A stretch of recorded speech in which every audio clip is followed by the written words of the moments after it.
Yeah. So this here is the first one we're going to look at with solving these here. Now, the main process that we're going to start with this problem to solve it is very similar to solving quadratics. And this one here is factorable. Some may not be, and we could use the quadratic formula for those. But one thing that might be helpful in solving this is using U substitution. All right, try this again.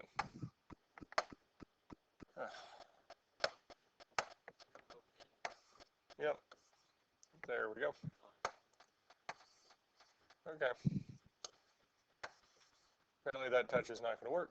So we can just use U substitution for this here. And all U substitution is we pick a variable to substitute U in for.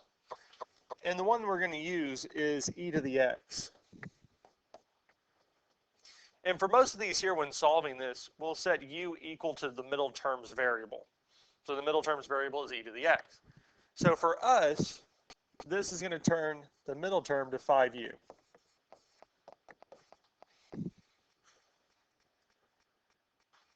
And it's going to turn the first term into u squared. Because e to the 2x is the same as e to the x squared. So we can substitute u in and we get u squared.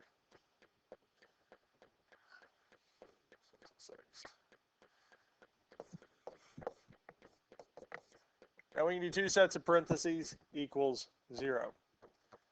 Now the factors of u squared are going to be u and u, and well, our signs, normally what we do first, since the 36 is negative, our signs are opposite.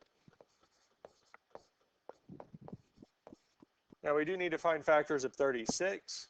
One of the factors is 1 and 36, 2 and 18, 3 and 13, 4 and 9, and then 6 and 6. Which one do we want to use? 4 and 9. And 9 is going to be positive. Now, according to our zero product property, whenever we have two or more things multiplied together that equals 0, one of them must be 0. So either u plus 9 is 0 or u minus 4 is 0. At this point here, we could solve for u, telling us u is negative 9. Or in the other case,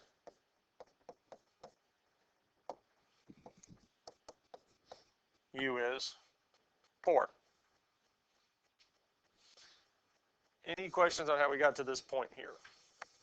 Now, what's nice about this here using u substitution, it took it from something that would be a little bit challenging to see how to factor into something that's a little more easily factorable or more easily seen. But we're not solving for u.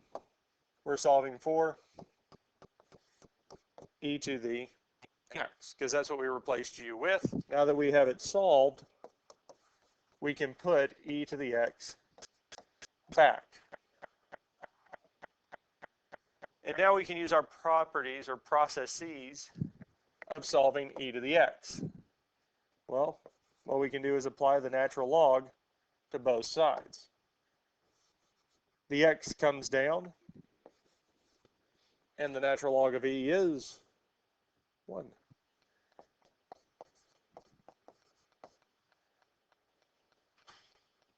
So for this here, we get x equals the natural log of negative 9. So x is by itself. This is almost solved. We just need to plug it in. We can do the same thing to the other equation. Again, the x comes out front. ln of e is 1, is setting it equal to the natural log of 4. One of these two is not going to work. Does anybody have a guess at which one it is? The negative 9. Main reason is we cannot have 0 or a negative number inside the logarithm. It just doesn't work. Another way we can see this is, well, natural log of -9 is domain error. Doesn't work. So this here does not work. And really, another way to think of this, another thing we're looking at is, I'm going to erase this here for now.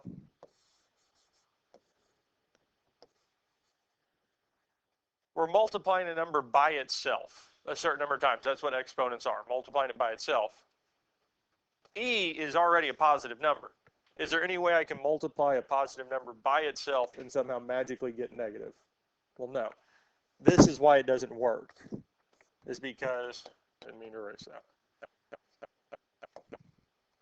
There's no way for me to multiply E by itself and somehow magically get it to be negative if it wasn't already negative to begin with. So the only real answer we have is the natural log of 4. So we can type natural log of 4, enter 1.3862, so we can go out 3 decimal places.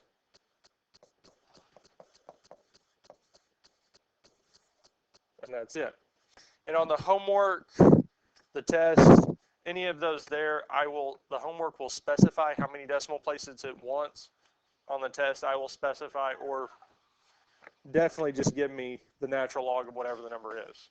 Because if we do have the natural log of 4 on the test, and that is the correct answer, I know you got it.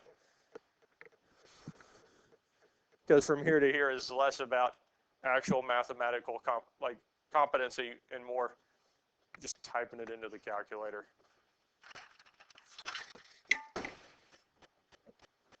Questions on this here?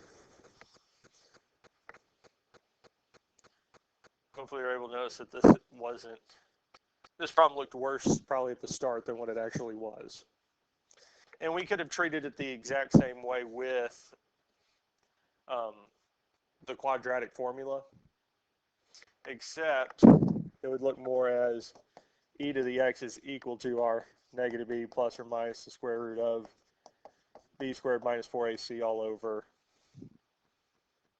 2a. We would get our two values, apply the natural log, and go from there. The next one we have is equivalent property of logarithmic expressions, or as we covered it in Algebra 1, this is the 1, 2, 1 property, one-to-one property. If b, x, and y are positive real numbers with b different than 1, then log base b of x is equal to log base b of y. Is true if and only if x is equal to y. If we have two logs that have the same base, the only way that they can actually be equal to each other is if what's inside them is equal to each other. So the only way that these two statements can be equal is if these are equal.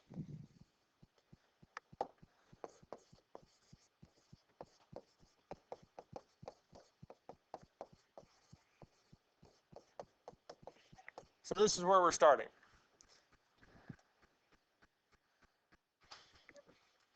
Now, for the most part, especially in Algebra 2, the first time we did these, we looked and said, okay, they both have log base 2. This means that 3x minus 4 is equal to x plus 2. But really what we're saying and what we're doing is I'm putting both sides to the base of 2.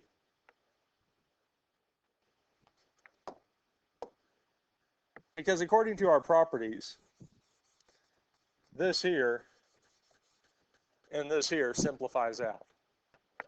All right, fine. Because b, so log base b of x is x. And yes, I just wrote in a crayon.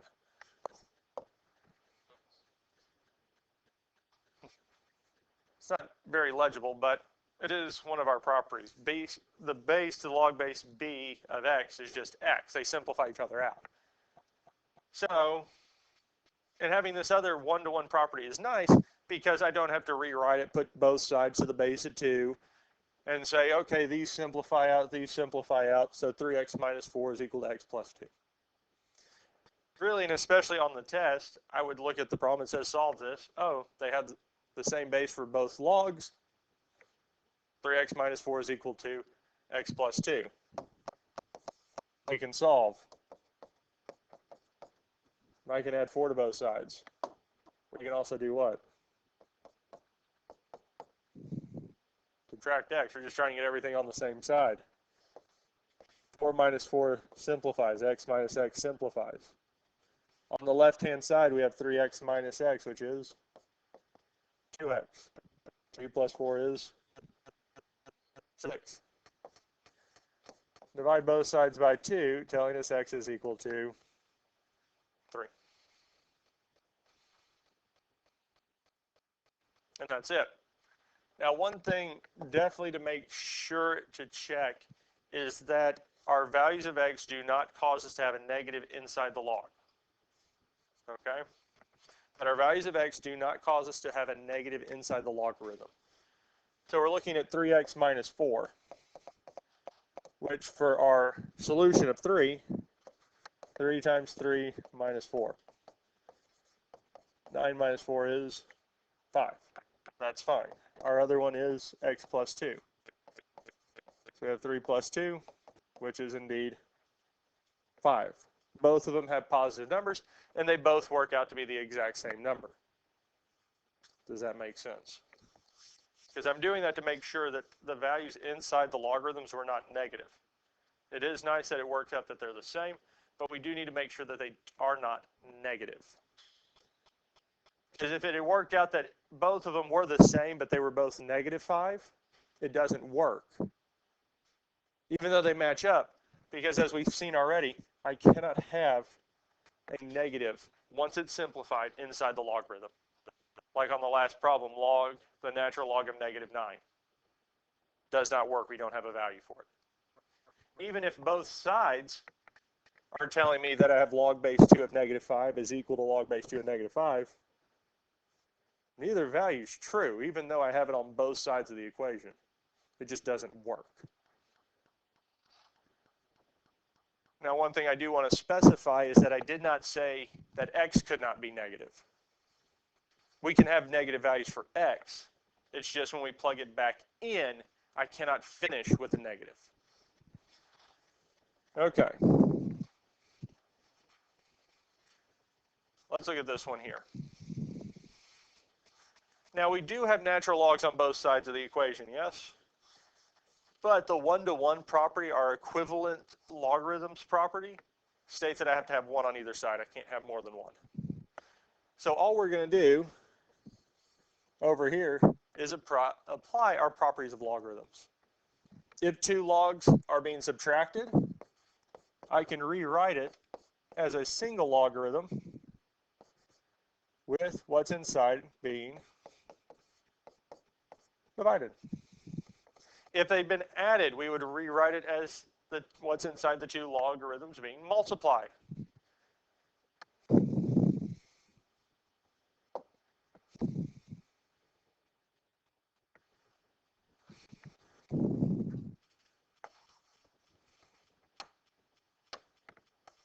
Okay.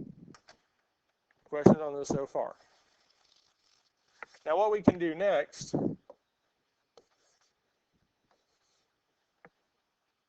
apply e to both sides, or we can use our one-to-one property. It's really telling us that x minus 4 is equal to x plus 6 over x.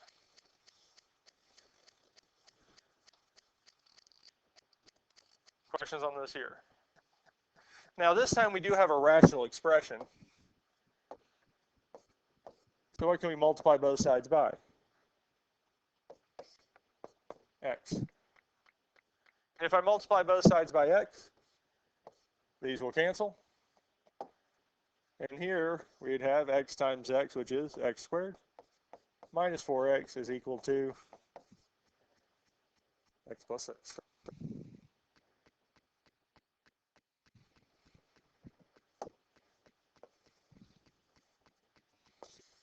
Now at this point here, we do need to get everything on the same side of the equal sign. So we can minus x from both sides. We can also subtract what? 6. We'll still have x squared. Negative 4x minus x is negative 5x. Minus 6 is equal to 0.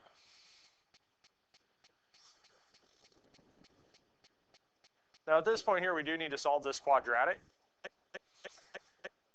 And we could go straight to factoring.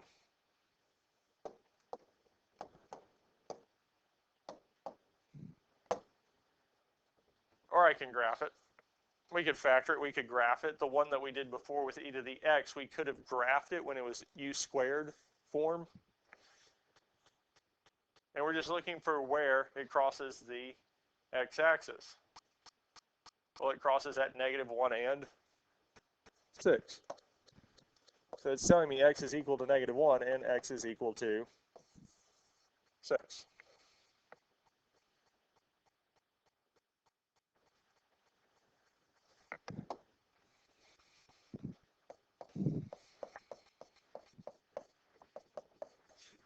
Bless you.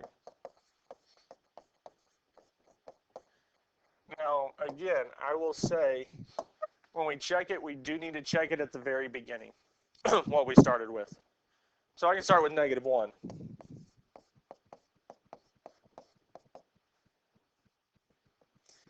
I'm going to go on and write the whole thing out.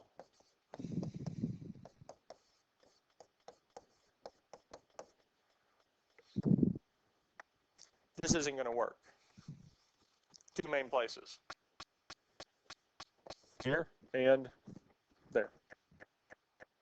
Because the first one, ln of negative 1 minus 4, is the same as ln of negative 5.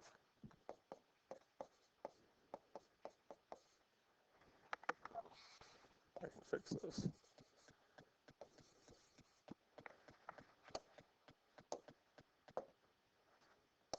ln. This would be 5.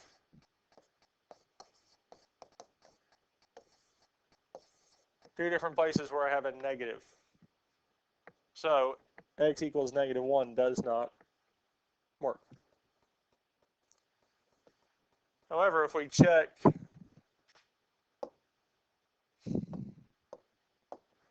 six, ln of 6 minus 4 is equal to ln of 6 plus 6 minus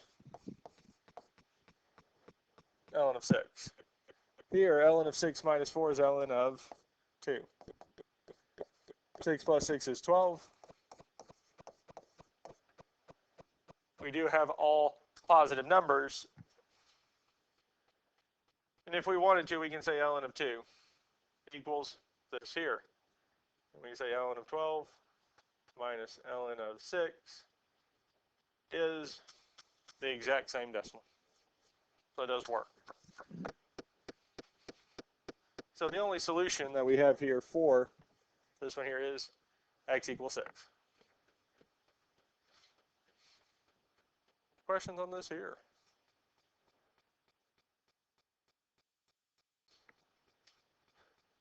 Solving a logarithm. We only have one log represented, 4 log base 3 of 2t minus 7 is equal to 8. The first thing I would do is get the logarithm by itself. Doesn't matter what's inside the log, but everything else around it, I want to get it by itself. So the first thing we can do is divide both sides by 4.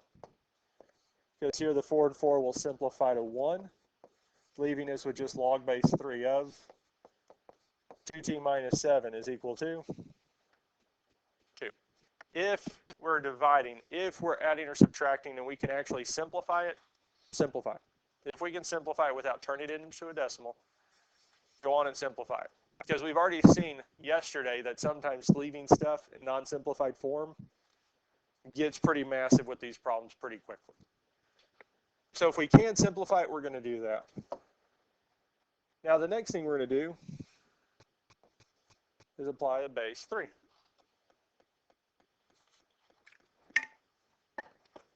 Now, the base that we apply to this here is going to be dependent on whatever the base of the logarithm is. So here the base of the logarithm is 3, so we apply base 3 to both sides so that these will cancel, leaving us with 2t minus 7 is equal to. The other side we have is 3 squared. Is 3 squared a nice number? Yeah, 3 squared is 9.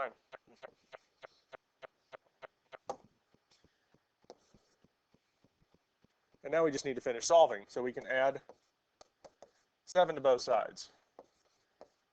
Telling us 2t is equal to 16. And last but not least, we divide both sides by 2, telling us t is equal to 8.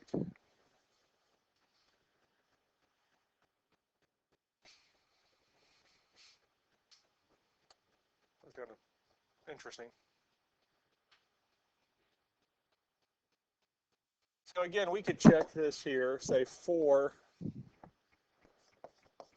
log base 3 of 2 times 8 minus 7.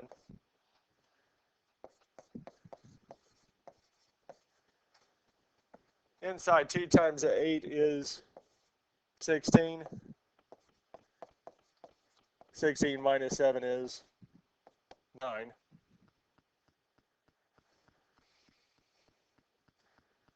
Now luckily for us, log base 3 of 9 is 2. And 4 times 2 is 8. Now, okay, that seems like a quick jump, but 9 is the same as 3 squared. Log base b of b to the x is just x.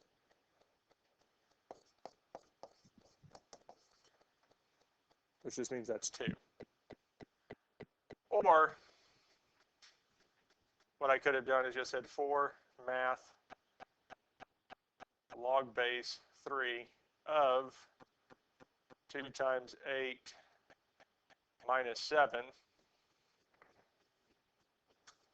tells me that's 8. I could have just typed it in and let it do the work for me.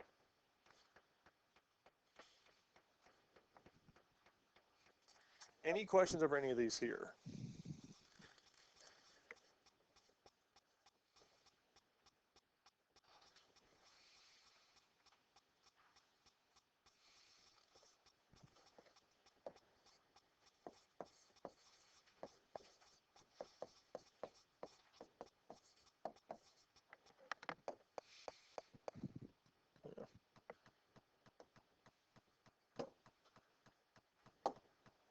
Let's look at this one here.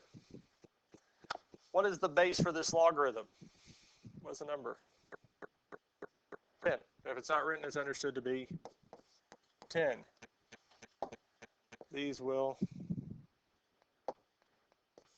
cancel out, leaving us with w plus 47 is equal to 10 to the 2.6.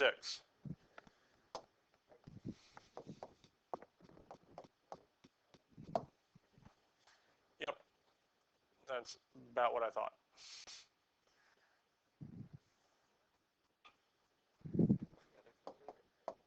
Well, so 2.6 is, I'm just converting it into a fraction, 13/5. Now, the reason I say that is because, I'm going to write this off to the side so we can see it.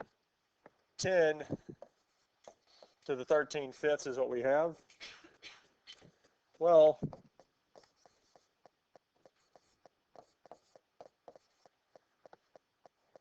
essentially saying that we're taking the 5th root of 10 to the 13th. Well, there's no real good way to be able to take this. It doesn't simplify nicely. So, and either calculator is going to give me the same thing.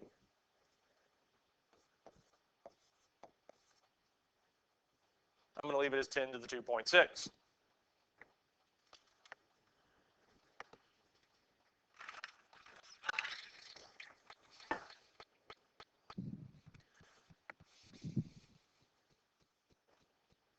Because whenever we get a number that's not nice, not a nice number like on the last one we got 9.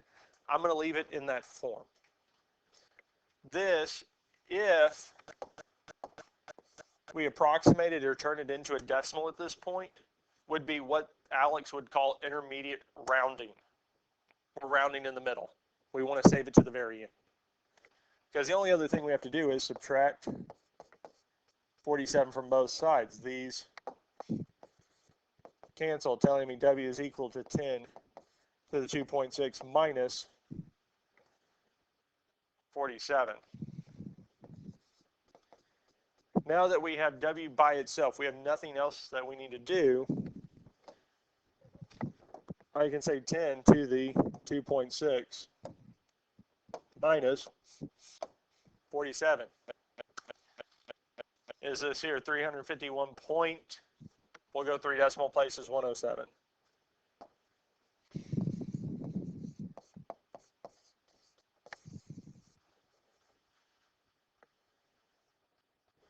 Is our final answer. And even if we plugged it back inside the logarithm, we would not get a negative inside the log. Because there's no way to add 47 to 351 and somehow magically get a negative number. It just doesn't work. Questions on this here?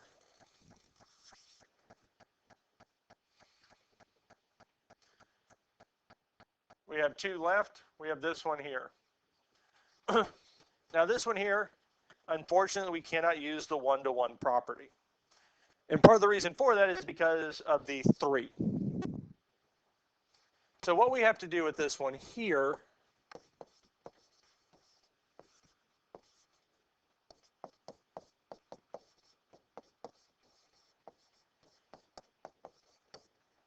is get the logs together with addition and subtraction. We need to get them together.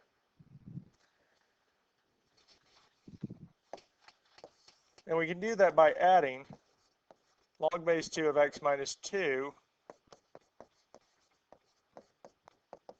to both sides. Those there would cancel, giving us log base 2 of x plus log base 2 x minus 2 is equal to 3. Now, part of the reason we're doing this is once we get them together and they have addition and subtraction, well, any 2 logs that are added together can be rewritten as a single logarithm with what's inside being multiplied.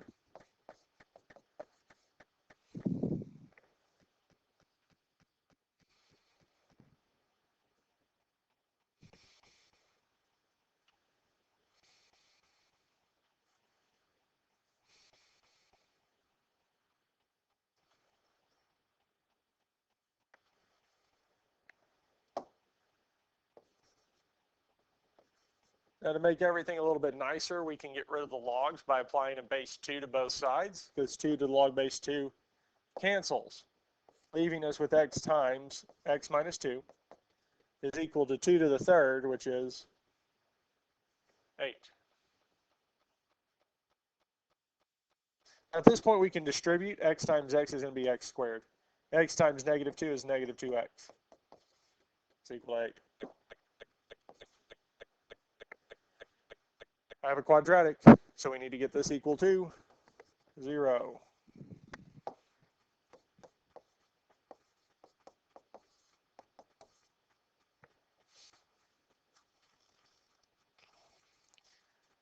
Now we need to solve this here. We can graph it, we can factor it.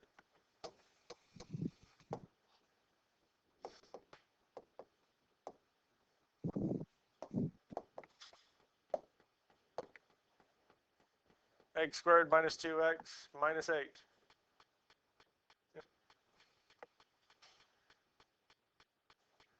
We need to see where this is 0. Well, this is 0 at negative 2 and at 4. So negative 2 and 4. So here x is equal to negative 2 and x is equal to 4.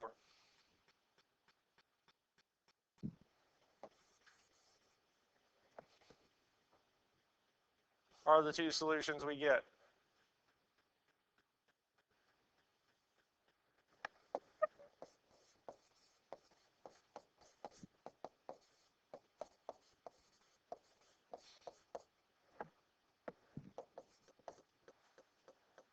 Now we can plug the values back in.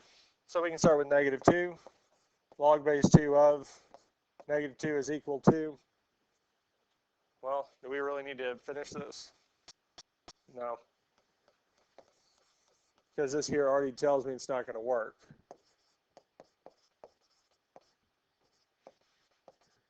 And even the other logarithm is -2 minus 2. -2 does not work. We don't even have to finish simplifying it. Log base 2 of 4 is equal to 3 minus log base 2 of 2 minus 2. This here is going to work. 4 minus 2. 3 minus log base 2 of 2. And if we simplified this out, we would get that 2 is equal to 3 minus 1, or 2 is equal to 2. So the only solution that actually works for this here is x is equal to 4. Questions on any of this here?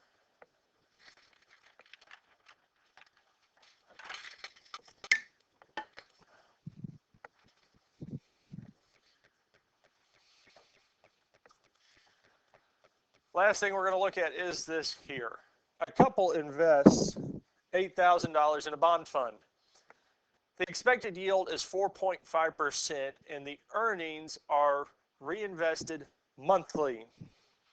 Use A equals P times 1 plus R over N to the NT to write a model representing the amount A in dollars in the account after T years. The value R is the invested rate and N is the number of times interest is compounded per year. So we're starting out at $8,000. Now our rate is 4.5%, but as a decimal, 0.045 over N, invested monthly.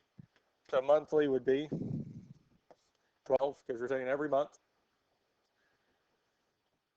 to the 12T.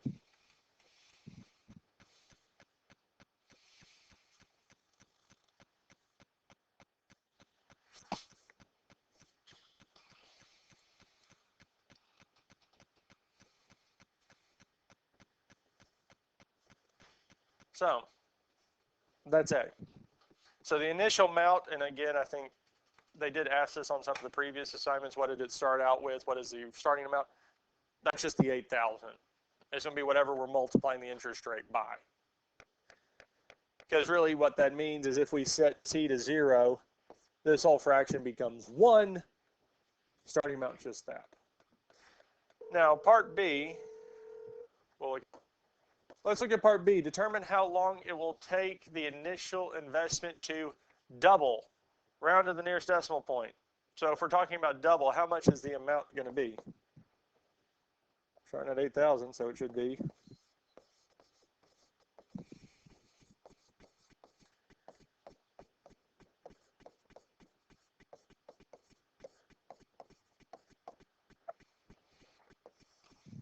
now we just need to solve this here. Question on this so far? Well,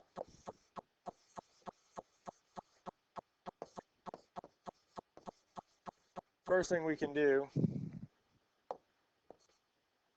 is divide both sides by 8,000.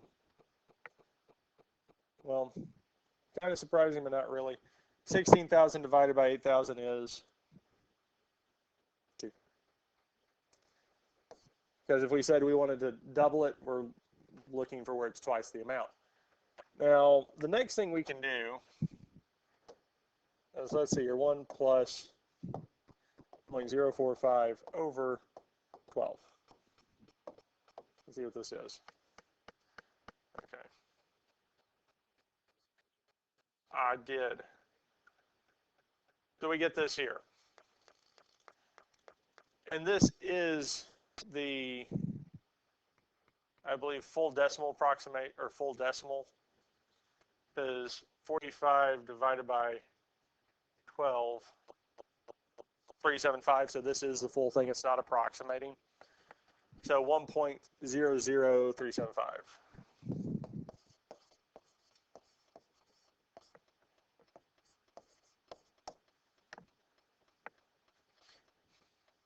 Part of the reason I'm doing that is it's somewhat nicer if what's inside those parentheses is not two terms. 1 plus 0.045 over 12. We have it as a single number. Now, we need to get the 12t out of there. So we're going to have to apply a logarithm on both sides. Now, we could apply log base 1.00375 to both sides. But what I'm going to apply to both sides is the natural log.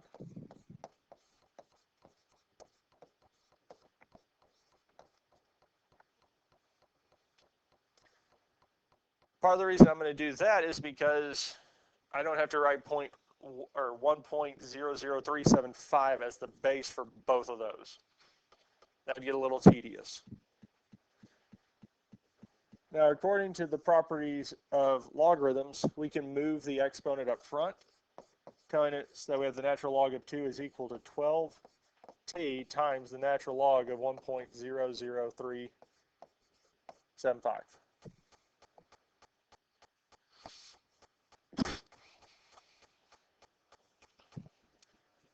Questions on any of this here so far?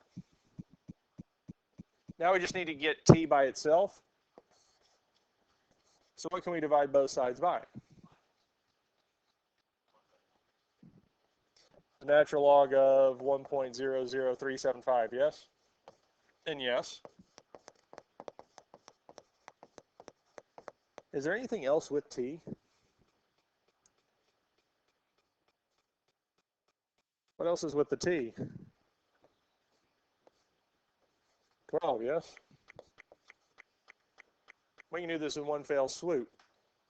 Because the 12 divided by 12 would simplify. The natural logs would simplify.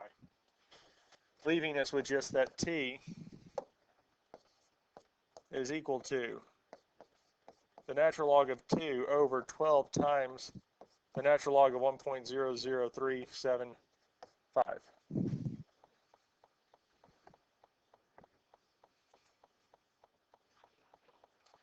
Log of 2,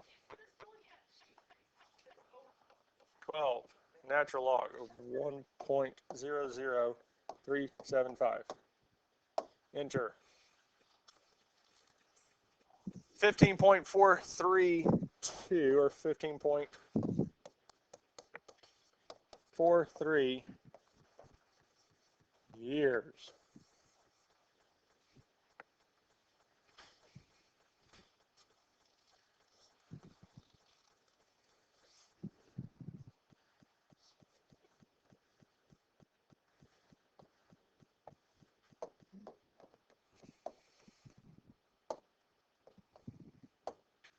Okay, that was just curiosity's sake. So what I did there, did you kind of just make sense for y'all? So the answer they gave us was the 14 or 15 point, our decimal number, yes? 15 years, and our decimal would technically be the number of months. So to figure it out as a number of months, because 12 months in a year, I took the 15 away because we know it's years, which gave us this decimal, which would be considered the number of months. Multiply by 12 to figure out the number of months, so we're looking at 5, a little over 5 months.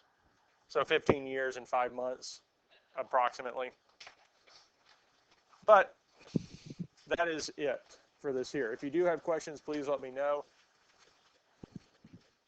Look at the assignment. We can go over some at the start of class tomorrow if we need, but just let me know.